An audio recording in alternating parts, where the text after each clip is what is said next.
भट्ट साहब, एक तो ये बता दें, आपने 2 रोज पहले भी बात की थी कि रवैया ठीक करें, वो कहते हैं इस मुलाकात का इस रवैये से क्या ताल्लुक है? दूसरी बात ये बताएं मुझे कि आप अदालतों का फैसला क्यों नहीं मान रहे? और अब तो तौहीन अदालत की पिटीशन जो है वो भी दायर होगी आपके खिलाफ, अब तो आपके खिलाफ इलेक्शन हो जाएगा फिर। ठीक, मैं जनरल साहब की बात को आगे बढ़ाऊंगा कि जो एक सूबा है अपना जो KPK है, वो उसको ये समझना चाहिए, पहले गंडापुर था वो भी, कि वो कहते हैं जी हम अपनी पॉलिसी बनाएंगे, पॉलिसी वफाक बनाता है, और जब वफाक पॉलिसी बनाता है तो उस पर सूबे जितने चारों उस पर अमल करते हैं, दे हैव टू इम्प्लीमेंट होता है। लेकिन ये क्या करते हैं, ये कहते हैं नहीं जी हम तो नहीं मानते, ये अपना जब इजलास बुलाया जाता है तो तीनों वज़राए आला आते हैं, ये नहीं आते।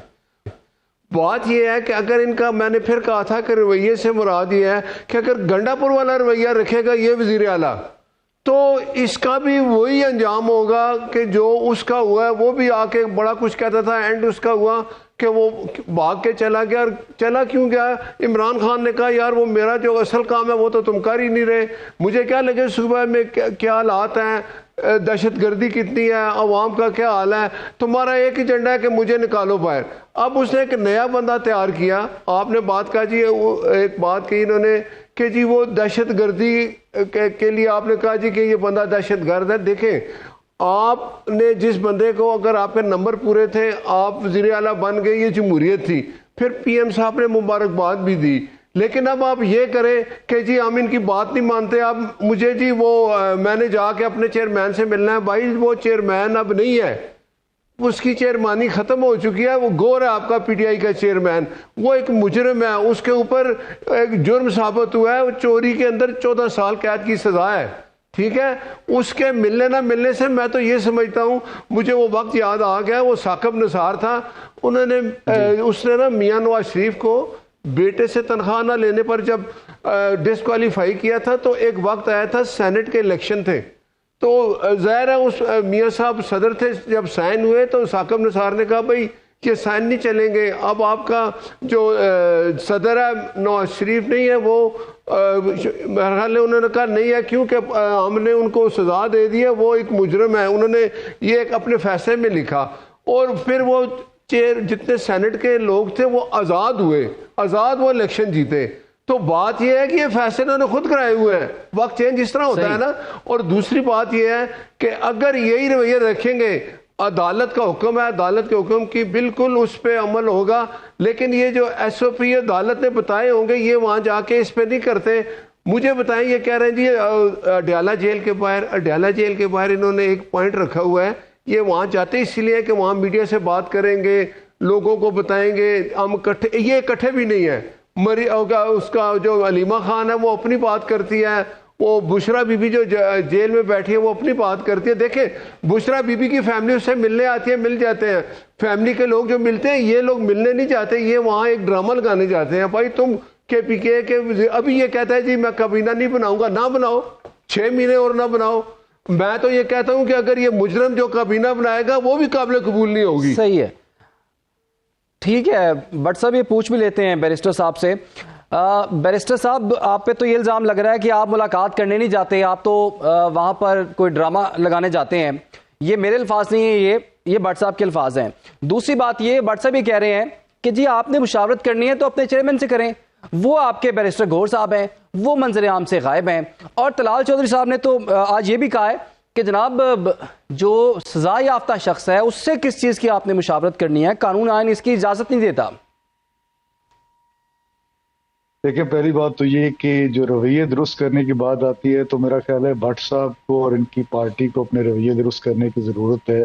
जिस तरह जनरल साहब ने पहले बात की कि पाकिस्तान जिस किस्म के हालात से दो चार है, यहाँ पे हमें एक दूसरे के साथ भाईचारा और इसको बढ़ाने की ज़रूरत है, पॉलिटिकल इश्यूज़ को रिजॉल्व करने की ज़रूरत है, जितनी जल्दी ये रिजॉल्व हो जाएं। लेकिन कन्फ्रंटेशन को बढ़ाया जा रहा है। और मैं इनको अगर याद दिलाऊं तो जब नवाज शरीफ साहब यहाँ पे कॉन्विक्टेड थे, जेल के अंदर थे, यहाँ से उनको बेल आउट किया गया, वो इलाज के लिए बाहर गए, तो 2-2, 3-3 घंटे की प्रेस कॉन्फ्रेंसेस मियां साहब करते थे बैठ के, चाय का कप हाथ में होता था और बैठ के पूरे पाकिस्तान को डिस्कस कर देते थे। उस वक्त की बातें इनको याद नहीं है। हम तो मांग क्या रहे हैं? हमने ना तो ये कहा कि हमारे जो है लीडर इनको जो है किसी मुल्क के अंदर बाहर भेज दिया जाए या इनको को फैसिलिटेट करें। हमारी 2-4 छोटी छोटी डिमांड्स हैं, वो ये हैं कि हमें इमरान खान साहब के साथ मुलाकात करने की इजाजत दी जाए, जिसको पार्लियामान ने एक्सेप्ट किया। आपको याद होगा 26वीं आईनी तरमीम के ऊपर स्पीकर कौमी असम्बली अय्याज सादिक साहब ने एक कमेटी बनाई और उस कमेटी ने मुतफिका तौर पर यह फैसला किया कि हम आपकी मीटिंग फैसिलिटेट करवाएंगे ताकि ये पेचीदा मामलात को हल किया जा सके। लेकिन वो कमेटी स्पीकर की सदारत के अंदर हमारी मुलाकात ना करवा सकी, क्योंकि वो कहते थे कि हम भी बेबस हैं। आज भी अगर लेकिन बैरिस्टर साहब ये बताइएगा, अगर मुलाकात की इजाजत मिल भी जाती है तो खान साहब का बयानिया बड़ा सख्त है, बड़ा डिस्टर्बिंग है, जो कि इफेक्ट करता है कौमी सलामती को, इफेक्ट करता है इदारों को, इफेक्ट करता है। तो अगर वो भी अपनी कोई लचक दिखाएं तो मुलाकात तो फिर हो ही सकती है। देखिए, मेरा ये ख्याल है, ये जिस किस्म की एक प्रोपेगेंडा किया जाता है इमरान खान साहब के मुतालिक, तो अगर इमरान खान की हुब्बुल वतनी के ऊपर कोई आदमी शक करे पाकिस्तान में रहते हुए, तो मेरा ख्याल है इमरान खान को ये जो 3.25 करोड़ वोट पड़ा 2024 के इलेक्शन के अंदर और बगैर किसी निशान के पड़ा, तो ये ना पड़ता। इमरान खान वो शख्स है जिसने पाकिस्तान को इंटरनेशनली रिकग्नाइज करवाया, वर्ल्ड कप से लेकर शौकत खानम हॉस्पिटल बनने तक, उसके बाद नमल यूनिवर्सिटी बनने तक, उस आदमी की सारी प्रॉपर्टी पाकिस्तान के अंदर मौजूद साहब अपनी जगह पर। बट द पॉइंट इज कि वो सियासी लोगों से बात ही नहीं करना चाहते। आपकी जमात के तमाम लोग यही बात कर रहे हैं, वो खुद भी यही बात करते हैं कि मैं तो बात ही किसी और से करना चाहता हूं, उनसे बात करना चाहते हैं जो उनसे बात नहीं करना चाहते। तो आप अगर अपने आप को एक सियासी जमात कहते हैं तो सियासी लोगों के साथ बैठने में आगे हर्ज क्या है?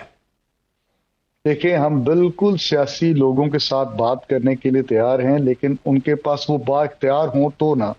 वो तो बाइख्तियार ही नहीं है, वो तो बेख्तियार लोग हैं, जिसकी मैंने पहले आपको एक स्पीकर साहब की मिसाल दी। इसके बाद और कितनी मिसालें हैं। आपको याद होगा कि जब अडयाला जेल के दरवाजे खुले होते हैं तो 25 नवंबर की रात को खुल गए थे। उस वक्त कोई हुकूमती पार्टी जाकर इमरान खान साहब के साथ नेगोशिएट नहीं किया था।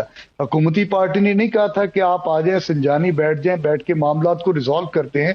तो ये मामलात हम उसी तरफ हमेशा बात करते हैं कि जब ये एक बात आज क्लियर है, क्रिस्टल क्लियर है, जहां पे बैठ के हुकूमती वुज़रा ये बात कहते हैं और बड़े फख्र से कहते हैं कि ये एक हाइब्रिड रजीम चल रहा है और ये हाइब्रिड रजीम परफॉर्म कर रहा है, तो फिर जो जिनको इन्होंने स्टेक होल्डर्स बनाया, हम भी तो उनके साथ बात करते हैं ना कि जी आए बैठ के वंस फॉर ऑल सेटल करें कि इस मुल्क ने आईने पाकिस्तान के तहत चलना है, जिसके अंदर हाइब्रिड रजीम की किसी किस्म की कोई छोटी सी भी कोई आर्टिकल नहीं है और किसी किस्म की स्पेस नहीं है। और अगर हमने हाइब्रिड रजीम की तरफ जाना है तो let's have a talk on it. हम बैठ के बात करते हैं, बैठ के बात पाकिस्तान के अंदर अमेंडमेंट लेकर आए और फिर कर लें हाइब्रिड रजीम की बात। लेकिन अगर जी मुकम्मल कर लें आप। जी मैं ये कह रहा हूं कि देखें, बात ये है कि हम सियासी लोग हैं, हमने सियासत के साथ इस मुल्क के अंदर केपीके के अंदर अपनी हुकूमत बनाई।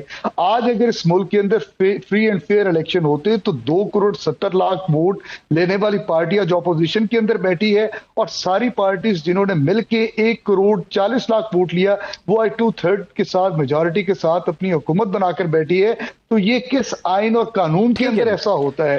किस जमहूरी मुआशरे के अंदर ऐसा होता है? बैरिस्टर साहब ये कह रहे हैं कि जी आपकी तो बेख्तियार हुकूमत है, आपसे बात करके हमें क्या मिल जाना है?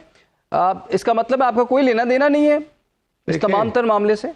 बात यह है कि ये पीटीआई वालों का ये रवैया है और ये इनका तरीकाकार है। इनके दिमाग में कोई चीज़ बैठती ही नहीं है। इनके दिमाग में 2018 इमरान के खान के दिमाग में कि मुझे आरटीएस बंद करके जब लाया गया था, वो जो रजीम जो लेके आई वो अपने अंजाम को पहुंच गई, ये भी अंजाम को पहुंच चुका है। लेकिन इसको भी समझ नहीं आती। देखें, आज़ाद कश्मीर में पीटीआई की हुकूमत ख़त्म हो गई, पंजाब में ख़त्म हो गई, अपना आज़ाद कश्मीर से वैसे आपकी भी ख़त्म हो गई। सुने, सारी जमात एक से रह गया केपीके सूबा। अब केपीके सूबे में ये जो 15 साल से जो उसकी हालत कर रहे हैं, आप कंपेयर कर लें बाकी सूबों से, क्या किया है ये इमरान खान का एक एजेंडा के मुल्क में बदअमनी रहे। वो लोग जो मुल्क में बदअमनी फैलाते हैं ये उनके लिए अच्छे अल्फाज इस्तेमाल करते हैं। क्यों? ये आज तक खुश नहीं है कि हमने हिंदुस्तान को शिकस्त दी, दुनिया में मानती है हमारी। देखें तो भट्ट साहब आप इन्हें मुलाकात करवा के एक्सपोज कर देना कि इनसे मैंने इनको बोला है ना, ये एक बात आज फिर लिख लें रवैया ठीक नहीं करेंगे तो 2 साल और गुजर गए हैं, फिर 3 साल गुजर जाएंगे। ये आहिस्ता आहिस्ता डाइल्यूट हो रही है पीटीआई और इसी तरह चली जाएगी। इमरान का एक ही रवैया है कि वो कहता है जी कि मैं बात उनसे करूंगा, तो अब ना वो फैज है ना वो बाजवा है, ये इसको कौन समझाए। वैसे जो इसके अंदर सहूलियात है वो पूरी है कि ये मुझे अभी बात कर रहे थे कि हाई कोर्ट कहता है इसको देसी घी दो, इसको देसी मुर्ग दो, वो सारी चीजें यूज कर रहा है। लेकिन अगर ये कोई गैर कानूनी तरीके से आके ये कोशिश करें कि हम जेल से आके इमरान खान को वो जो कहता था बाहर निकाल लूंगा, एक बात है कि पाकिस्तान में वही जो कानून चलता है, जो पॉलिसी वही चलती है जो वफाक बनाती है, वो सारे सूबों में चलती है। एक सूबे का वज़ीर आला कहे मैं नहीं मानता, भाई आपकी क्या औकात है, नहीं मानोगे तो इसी तरह होगा, वफाक के साथ आपको चलना पड़ेगा। सूबा जो है वो उसका ख्याल वफाक करता है। दहशत गर्दी जो है इसको ख़त्म करने के लिए अगर कोई पॉलिसी बनाई जाती है उसकी हिमायत नहीं करते। अगर ये इस तरह का रवैया रखेंगे तो फिर बात यह है कि बाकी जिस तरह सूबों से पीटीआई खत्म हो गया, फिर ये भी इसी तरह होगा, केपीके में भी यही हाल होगा। सर केपीके में क्या हाल होता है, कौन सी जमात रहती है नहीं रहती, वो तो एक अलग बात है। भट्ट साहब केपीके का सूबा लेकिन आजाद कश्मीर का जो भट्ट साहब आपने जिक्र किया ना, वो बड़ी अहम बात आपने कर दी है। आजाद कश्मीर में तो आपका वजीर आजम और उस वजीर आजम के तो दिन गिने जा चुके हैं जी, और पीपल्स पार्टी नया वजीर आजम लाने के लिए तैयार बैठ में एतमाद की तहरीक बिल्कुल तैयार बैठी है। अभी तक इस्तीफे की बात हो रही थी, इस्तीफा भी अभी तक नहीं आया। आजाद कश्मीर में क्या हो रहा है ये हम बात करेंगे और जानेंगे एक ब्रेक के बाद। आप लोग हमारे साथ रहिए।